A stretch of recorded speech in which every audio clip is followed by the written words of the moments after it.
The Trump administration has confirmed it has been holding direct talks with Hamas in Doha over the release of U.S. hostages still held in Gaza and the possibility of an end to the war. It is an unprecedented move, breaking with Washington's policy of not negotiating with groups the U.S. brands as terrorists. President Donald Trump has warned there will be, quote, hell to pay if the hostages are not freed. It comes after Arab states accepted a $53 billion plan to rebuild Gaza, which aims to sideline Hamas, install Palestinian Authority control, and hold elections. Hamas, in a statement to CNBC, said they welcomed the proposal, which they said contained, quote, positive elements. And we got the European reaction to what this Arab plan for Gaza could include and how it could be funded. I spoke with the European Commissioner for the Mediterranean, who was just in Egypt. She told me while Europe is ready to cooperate, the ceasefire in Gaza must hold. We as the European Union are ready to cooperate, but of course what we need, there is one precondition, and the one precondition is that ceasefire should last. Once ceasefire would last, I think we can start with early recovery. This is a very good plan, and it is very good that Egypt was on the forefront of this Arab summit.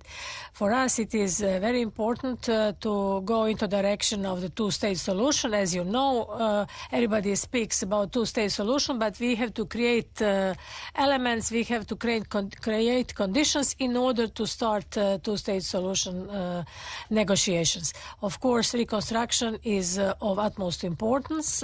We are against any displacement of Palestinian people, as you know. Commissioner, the Americans and the Israelis have already rejected this plan. Your response? You know what, in politics everything can change, so this is not the final word. Let's see. Everything depends on the political will, and everything depends on the ceasefire. This is what I said. If they manage to keep ceasefire last, I think that there will be a solution. And as I said, we think that two-state solution stays, and we have to work on it together.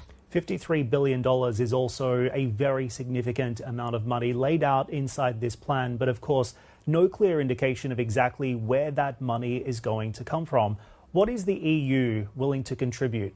You know what, when I mentioned the region I'm in charge of, which is Mediterranean, it's also Gulf countries. So we really think that there is enough financial potential in the Gulf countries, and there is also interest there because, you know, without peace and security in that region, there is also no business for people. There are no investments. So I'm sure that the Gulf countries are interested more than anyone else, together with us from Europe, to have peace and security in this part of the world. So funding will be found. Europe will, of course, accompany this. I cannot talk about exact figures at this moment, but we are ready to help. There are different financial institutions. We had a very good exchange with World Bank. Let's see how the situation evolves, depending, as I said, of course, on political will in order to go for the two-state solution. Because Gaza deserves reconstruction, young people from that region deserve a prosperous future. Indeed, Gaza does deserve reconstruction. Young people deserve a prosperous future, but you indeed also have to agree that the political actors here need to put their money where their mouth is. The EU has endorsed this deal, but you can't provide me with a figure of what you're willing to contribute. Why not? You know what?